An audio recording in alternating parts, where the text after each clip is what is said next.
Hey, thank you very much, everybody, for coming back to Cloud Native Platforms Track. If this is your first time in this topic area, welcome. We've been having a lot of fun discussions of everything from Alexa skills to security automation tools.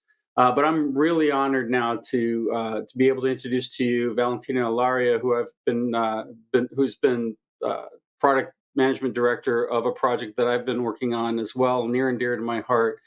And she's going to talk to you about deploying code into production faster on Kubernetes. Valeria has over 15 years of experience in open source projects and has been very focused on developer experience here at VMware. And I think this is going to be a very, very powerful talk. So with that, I will turn it over to Valentina. Oh, wait, before I do that real quick, sorry, Slack, if you want to join the Slack discussion, there is a join the discussion button on the session page. And now I will hand it over to Valentina. Thanks, James, and welcome everyone. Hope you're all having a fantastic time with Spring One today. Let me get my slides going here. My name is Valentina Ilaria, as James introduced me. I'm a director of product here at VMware. And I spent a lot of my time working with users across a variety of industries, just thinking about the challenges that application teams face today as they look at Kubernetes as a destination, as they look at public cloud as a destination. And so today I'll be spending a bit of time with you all, just start chatting through some of the things that we're doing. And a lot of what we've learned being part of the Spring ecosystem and community, helping really deploy code to production faster. So, what are we doing to help with developer productivity? What can you do to have a much better experience on Kubernetes?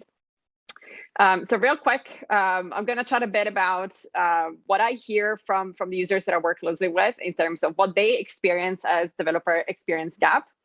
And then we'll chat through, how we're reducing the barrier to adoption for developers. This is really going to be the core of the conversation there. But we'll chat through that on how do we support that path to production, right? How do we make sure that whatever we're doing is not just custom made and tailored for developers on their personal laptop, but it's very much something that can be carried forward to a production environment. And I'll show you quick snippets of demos. Of course, this is a bit of an overview session, but I'll try to give you a glimpse at some of the things we're doing here so that you can go and search for more information and try things out on your own. So first and foremost, I want to start from acknowledging that for a lot of organizations that you're probably part of, as they start thinking about Kubernetes and bringing Kubernetes to their developers, what emerges as an experience is what I would define a bag of parts. What that means is that it's very fragmented. This is very much a reflection of the richness and also the complexity of the Kubernetes ecosystem itself, right? Where there is thousands of projects and efforts ongoing, and so it's quite hard to orient yourself and figure out what is my technology stack of choice. And so organizations end up building a bunch of different platforms, some of them very much custom made to tailor specific use cases, specific teams. And so as a developer, what I hear is that y'all are facing a lot of challenges just to orient in this environment and figuring out how to leverage these multiple platforms concurrently. And if you think about Kubernetes specifically, Kubernetes was never meant to be a developer abstraction, right? And so there's very much what we recognize as a developer experience gap. What that means is that as a developer, as you embark on your Kubernetes journey, if you don't have additional tooling that helps you solving some of these challenges, you're going to find yourself in a place where you actually need to understand quite a bit about the underlying infrastructure layer and platform concerns that should not be yours as a developer. Right. So we hear a lot about the wall of YAML, right? And that's overwhelming experience on having to sort through 200 plus rows of YAML configurations. Having to understand how do I make sense of the different Kubernetes resources, right? How do I actually express the need, the desired end state of my application? And so we want to make sure that, especially on these do-it-yourself platforms, we help you augment that experience, right? We want to make sure that as a developer, you potentially, don't even need to know that Kubernetes exists under the covers. You should be able to start from something that it's very straightforward, very intuitive, that very much helps you bootstrap your journey, and doesn't expose all the complexity right away.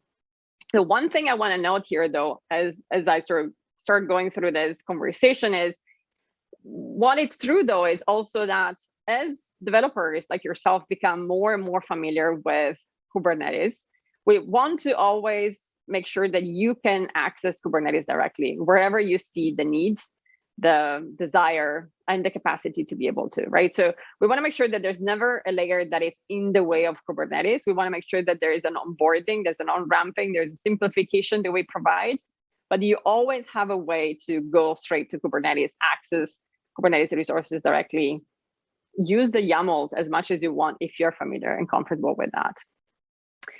The other aspect to this is, this definition of path to production, which is very much this ideal end state where organizations are able to continuously push applications to prod and establish what this path to production looks like. Now, very much aligned with everything that I was describing up until this point, the key realization here is that there's no one size that fits all, right? Organizations often deal with multiple environments that are deployment targets for their applications. They need to support different line of businesses that have different teams of application team developers, right? They want to do things differently, that have different best practices. They use different tooling. Some of them might be standardizing on Jenkins. Some of them might be standardizing on Tekton. Some of them might be standardizing on something, completely different altogether. And so, really the realization that there is no one size that fits all for this path to production. And if you do have the need for multiple sizes, it can get pretty complex pretty quickly to be able to support all of those different sizes and configurations, right? So the ideal scenario here is one where you can have a certain degree of customization, but you're building on a common set of tooling that helps you satisfy the requirements of different path to prods or DevOps automations, right? Whatever type of terminology you want to refer to here. The last thing that I want to acknowledge here is that we of course have a crazy amount of components and learnings in the Spring ecosystem. And so one of the things that we have been doing as an organization is we've been looking at what exists in the Spring ecosystem, what is hugely successful with all of you. And we've been thinking about how to build on that open source core that exists in Spring, how to build on the open source core that exists in Kubernetes itself.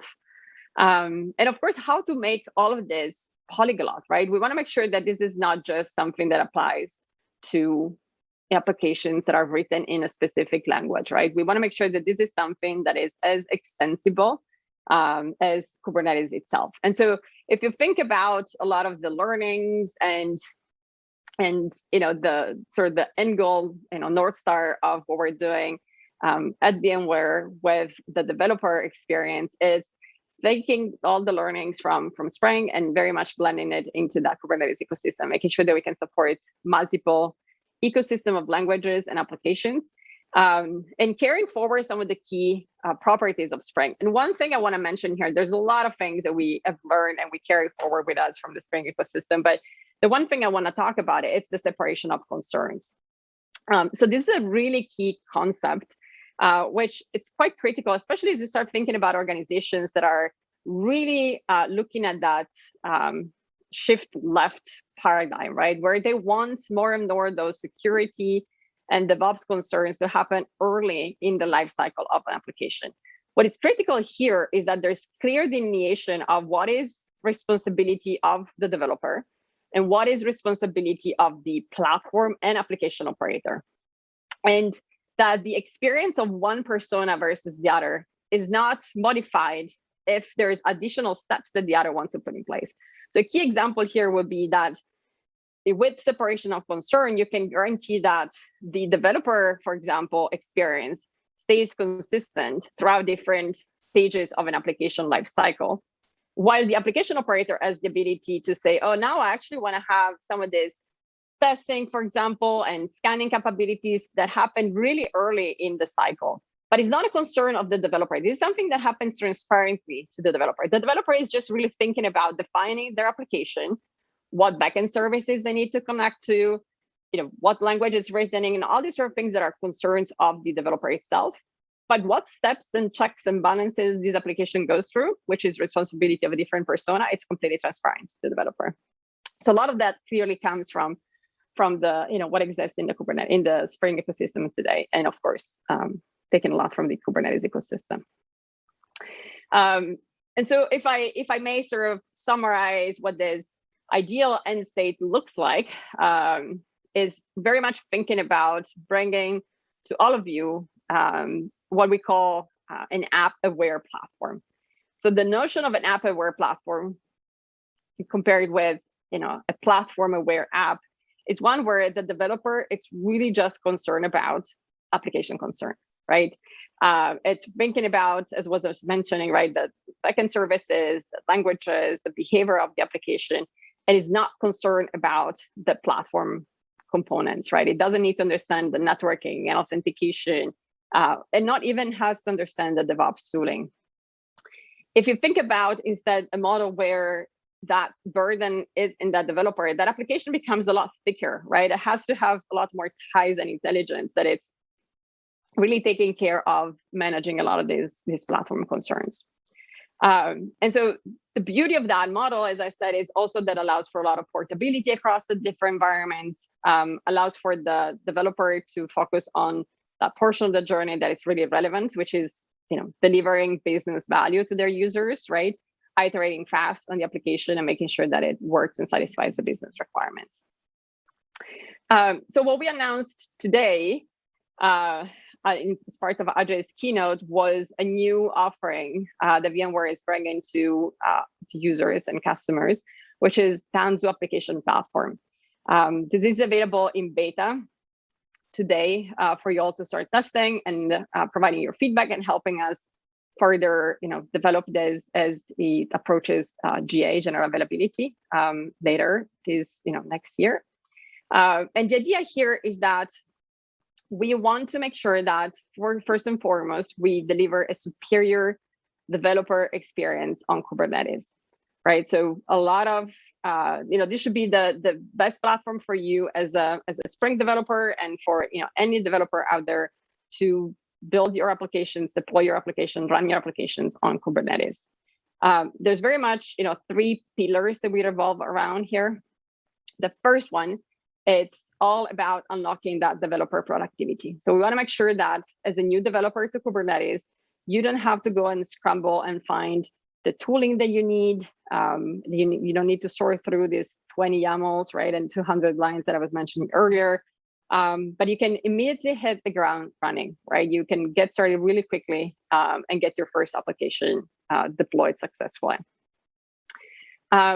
Again, as I mentioned earlier, you can start from this very delightful experience. And as you become more and more familiar with Kubernetes, you have the ability to go straight to Kubernetes and do much more sophisticated things. But we want to make sure that that on-ramping experience is really straightforward and smooth.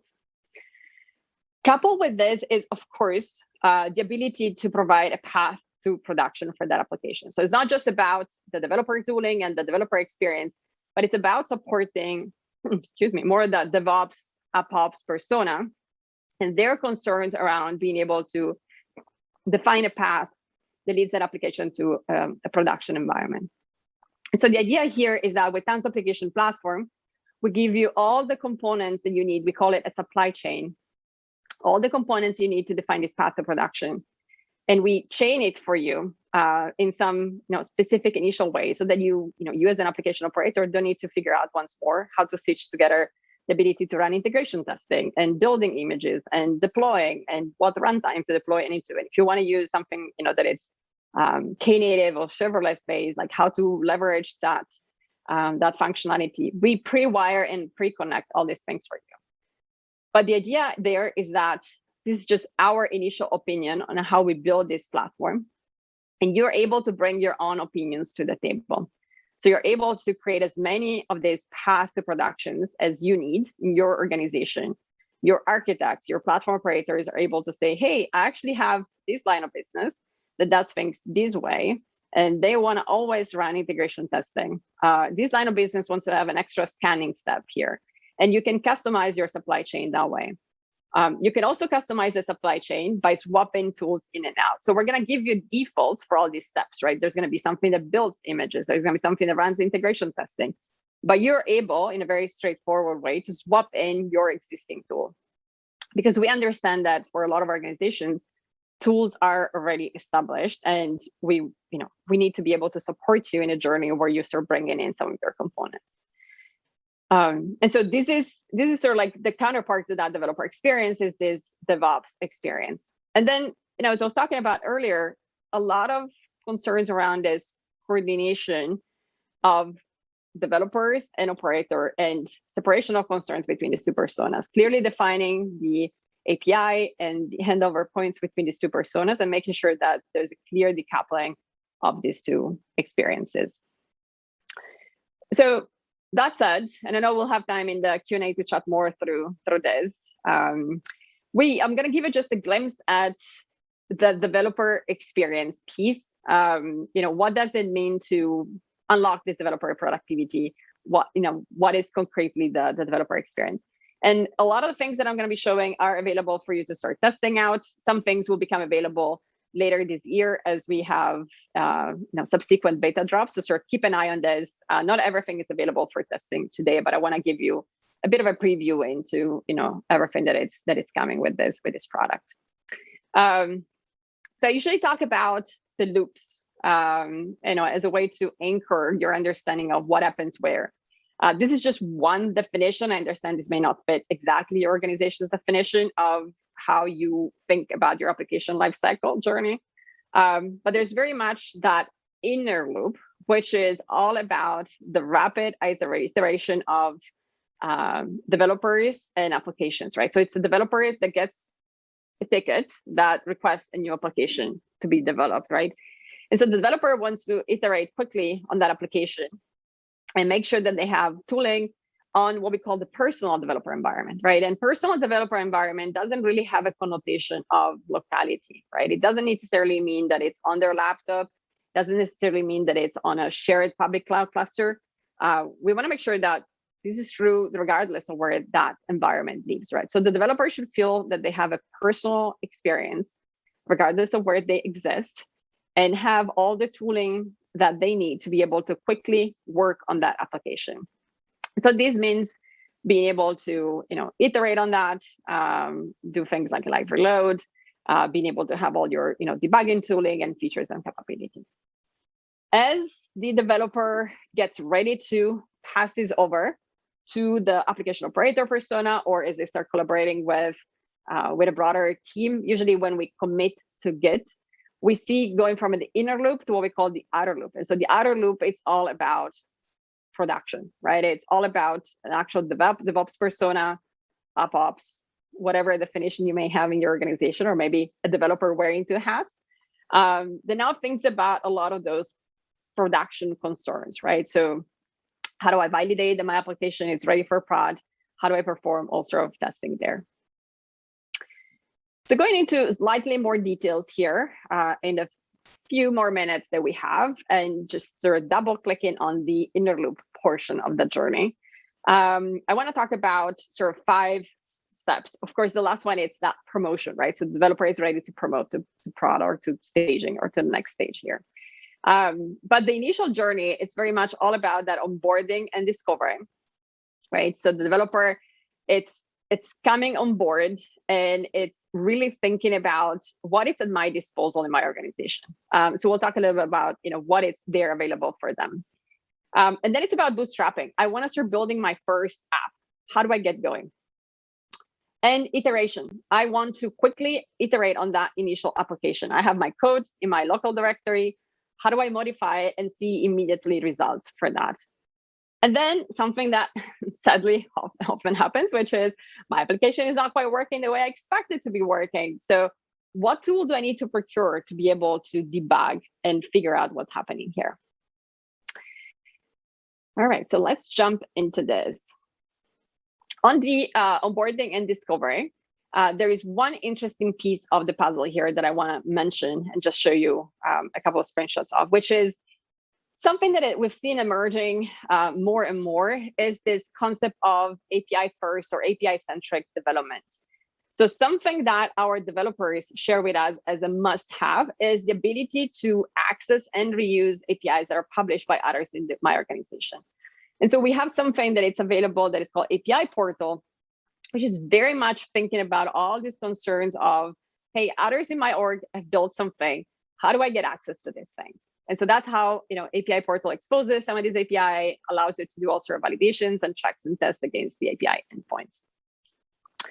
Once I browse what it's already available, I sort of want to get started. And so there's a really neat thing here, which maybe for some of you will look familiar because this is something that comes from Spring Initializer, which is a Spring, of course, community project. And it's something that we call Application Accelerator, that is part of this broader Tanzu application platform. So Tanzu accelerators are templates, blueprints that our architects or your architects can create to help developers get started. So they capture a lot of those application patterns, cloud native patterns in a way that it's easy to consume, easy to start from, so that developers don't have to start from scratch. So this is something that I highly recommend you, go and test out. It produces a really neat repo, and from that repo, you can sort of get going on your journey of creating this, your first application. So just to give you a quick idea here, this is just a simple accelerator that has, this is a private repo that you create with your accelerators.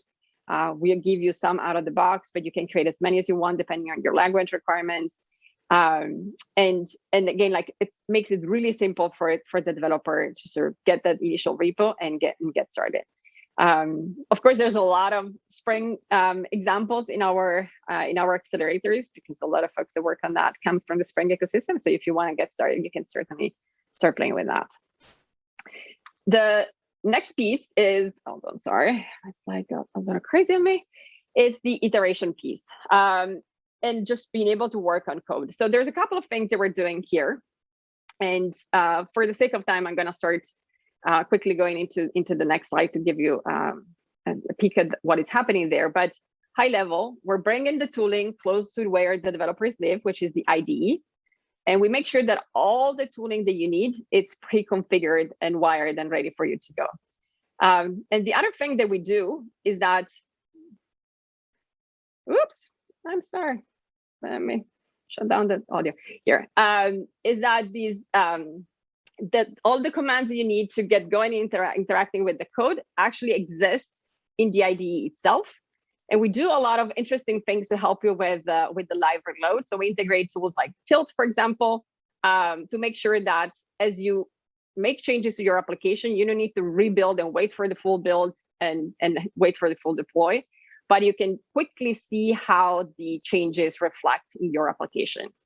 So this is something that you will find as a VS Code plugin, and you'll be able to immediately start using and taking full advantage of. Again, no need to procure the tools. These will be all prepackaged for you, available, integrated in the IDE, and making it really simple to get started, get going with a new project. And this is also interconnected from that accelerators that I was showing earlier on.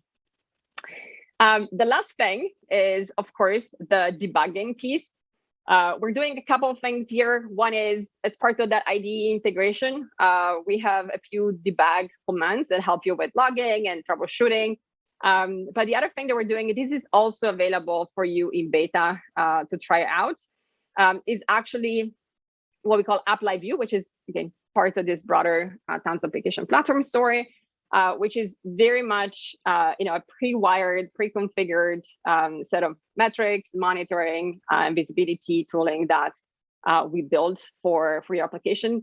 This comes with some predefined configurations, as I said, which can be defined by the developer, but also can come as a platform operator, as an application operator best practice. So the developer doesn't even need to understand how to wire all these monitoring and troubleshooting sort of features.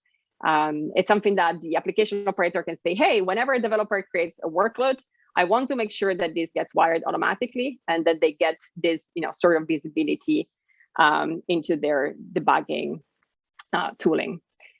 So this was a very quick run through a lot of the things that we're doing, and I know I covered a lot of ground. As I mentioned, some of these are, some of these capabilities like, app accelerators and app live view, as well as, of course, our ability to build images and deploy it on a serverless Knative based environment. These are all available for you to try out, as well as the API portal. So definitely give it a go, and then keep an eye out as we roll out more of these beta features that I was describing earlier around the the IDE, of course, and the dev tooling, as well as a lot of those DevOps path to production tooling that I was referring to earlier. And with that said, this is what I wanted to cover with you all today. So thanks a lot for your time, and we'll see you all soon in the Q&A session.